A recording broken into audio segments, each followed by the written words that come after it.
Hi, I'm Laurent Timmermans, and in this video we'll be talking about accounting in Hong Kong, especially accounting period.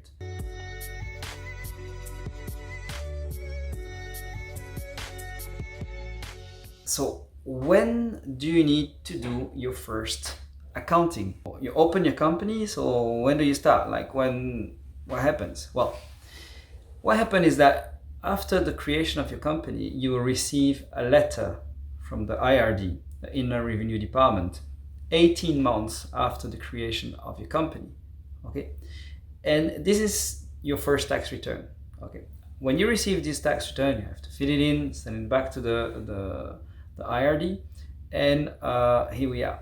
Okay, now one thing that you need to know is that doesn't mean you have to do your accounting after 18 months. No, that just means you have to fill in the tax return after 18 months. You can actually choose this whole 18 months things enables you to choose your accounting period. So in Hong Kong, we have an accounting period, an official one, from 1st of April to 31st of March. This is the one for all the individuals in Hong Kong.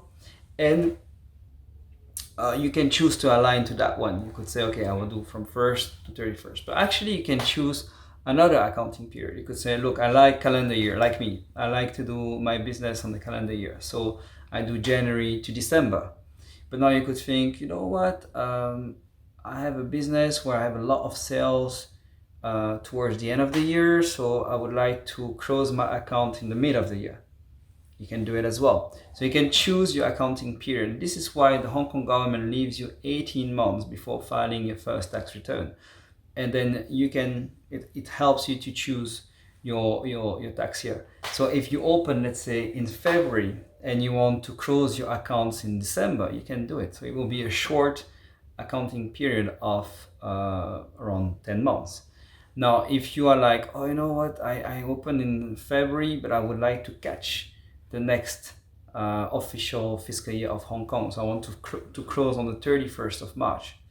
Well, you could do it as well. Then that would be a bit of a longer accounting period for your company. So the first accounting will be like 13 months. Okay. Now you think, oh, I want to go until June. Oh, I should have count a bit the months, because that will be March, April, May, June. So 4 months. So 12 plus 4, 16 months. You can do it. So you could actually close the accounting in June for the first year. And after, what will happen is that every other years, it will be, well, imagine you close in March, it will be April to March. Okay, so it will be an accounting of 1 year. If you close in June, it will be July to June. Okay, every year, so 1 year as well. But the first one, you have this flexibility of going all the way up to 18 months. Okay, so I hope it helps you to understand a little bit. Now, which one to choose? Well, I guess it's up to you. Now, if you don't have any specificities in the business, you don't have any special needs to close in a certain period, what is smart to do actually is to close around June or even August. You do July, June, or September, August. Why to do that is because accountants are not busy. So you will get your accounting faster, the audit will be done faster as well, and you have more attention on your case. If you file in March or in December, accountants tend to be super busy, and the auditor even more busy. So you can still do it, it works. But if you don't care, the best time to do it will be around the mid of the year. This is when people are less busy in the industry. So I hope this was useful. If you like it, put a thumbs up, subscribe, share with your friends, and I see you in the next one.